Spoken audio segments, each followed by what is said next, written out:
Welcome to the Frank and Lizzie Show. My name is Frank Avalos. I'm your co-host, and with me I have in person Lizzie. Hi, I'm Liz Faust. So we want to let you know that we have an exciting program today. We have two great people talking about a great course coming up. So I want to introduce you to Moira Sykstus. I know Moira for quite some time now, and she's a compliance revenue consultant and also a certified professional medical auditor. These are the people that I want to know because I want to make sure that I'm doing the right thing. Yes. And with her is Dr. Jeff Lehrman, who is a fellow director at the American Professional Wound Care Association. And he's also a podiatrist, a certified professional coder, and a certified professional medical auditor. Congratulations. Lots of initials for you guys. We are going to be talking to them today about a session that they are doing at Wound Week 2022. It's going to be on Thursday, February 24th. It's called Coding, Compliance, and Documentation in Wound Care. Well, welcome, guys. Thanks for joining us. And let's start with you, Jeff. Let's give us some insight about this course coming up on February 24th, I believe. This is 5 hours of coding, compliance, and documentation focused on wound care.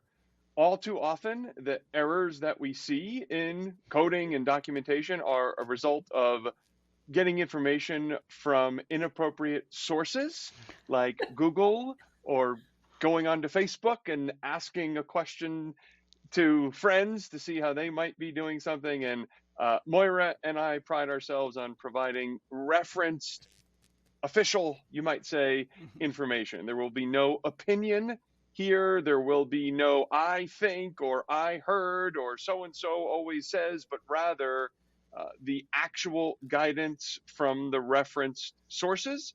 And we're excited to bring that information to you so that those that attend this course can leave knowing that they have the real answers from referenceable sources. So Jeff, what you're saying is the buck stops with Jeff and Moira.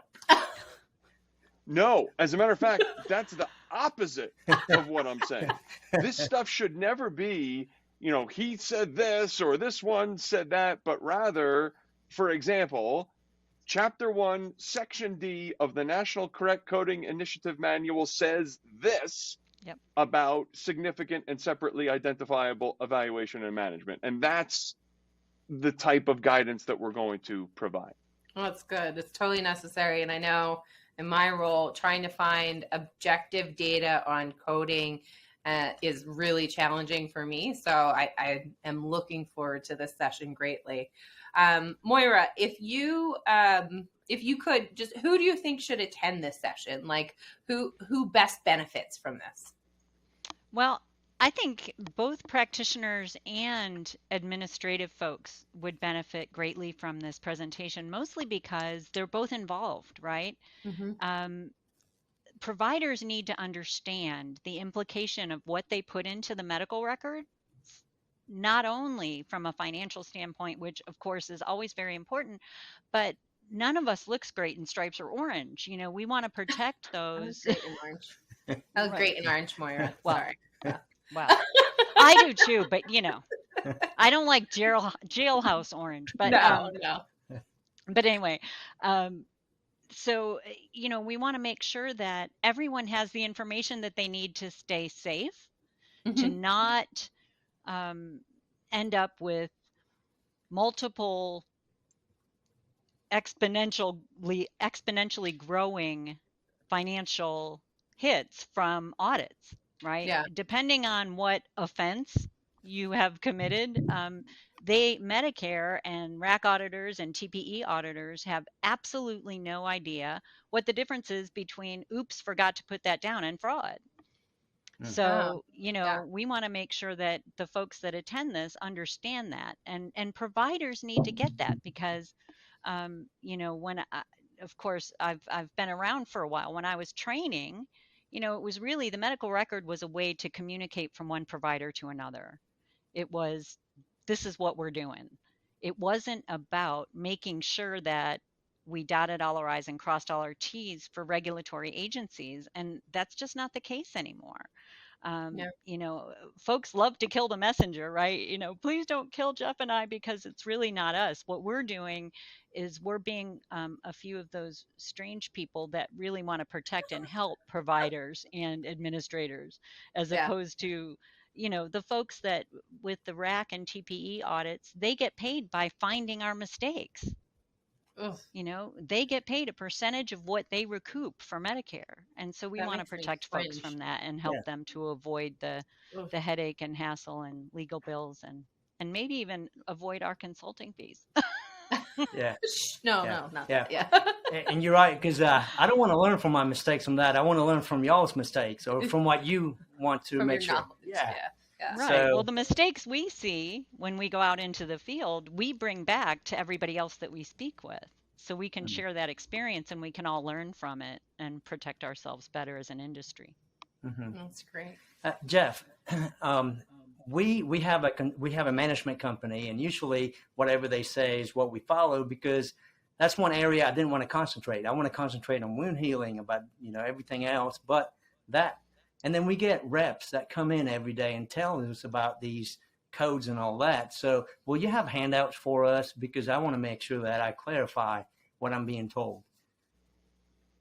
Absolutely. Yeah, there'll be standard PowerPoint presentations that accompany all of these talks, and those will be available for all attendees. This is not one of those like we don't share our handouts deal. Attendees will have the PowerPoint slides that have all the information Moira and I will be sharing. That's great.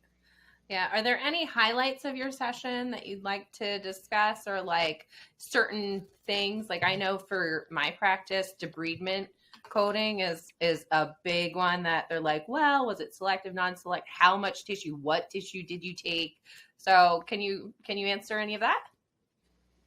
Moira, you want to go first? Maybe pick one of yours you're excited about, and then I'll pick one of mine. Well, you know what I'm going to recently, what I've been seeing a lot of is, no matter what our LCDs say, or NCDs, depending on where you're at, but we're getting a lot of denials in our practices for subsequent surgical debridements.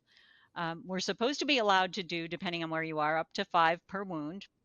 But we're getting a lot of denials or additional record requests for even the second and third debridements. And so I think learning what it takes in the medical record to help you appeal those or submit documentation that substantiates medical necessity for that is something that's really important. That's a big revenue source. And it's also something that's clinically essential for patients to have, I think. Completely. Of course, Jeff is much better at deciding what's essential, but. And I'll add to that, Liz, you specifically mentioned coding for ulcer debridement and the documentation that accompanies it. There is a session, it's at 9:30 a.m. on Eastern Time on that Thursday morning, titled CPT Coding and Documentation for Ulcer Debridement. Yeah, so the intention is that people leave that knowing exactly how to pick the code based on the service they provided and what needs to be in the note. And to answer the question you asked about, maybe one that I'm excited about, it's actually the last one of the day, which is significant and separately identifiable E&M. Oftentimes, when I do these talks, people say, well, what's a hot topic in coding right now? I dare say the hottest topic in coding is what exactly is a significant and separately identifiable E&M. And basically what we're going to answer is, how do I know when I can submit both an evaluation and management and a procedure? This applies to all provider types, all facilities. It is a very common question. And perhaps more importantly, not only when can you submit both, and what needs to have been medically necessary, performed, and documented to support the submission of both an E&M and a procedure. No ambiguity, no gray area. We are going to define that exactly. Well, Jeff, Moira, thank you so much for enlightening us about this great course that you're going to bring to us to APWCA Wound Week. Yeah, we're definitely looking forward to it. An in-person conference in Philadelphia. It's February 24th through the 27th. I want to thank both of you for coming on. And then if anybody wants more information, you can go to apwca.org to find more information on Wound Week. We'd love to see you all there.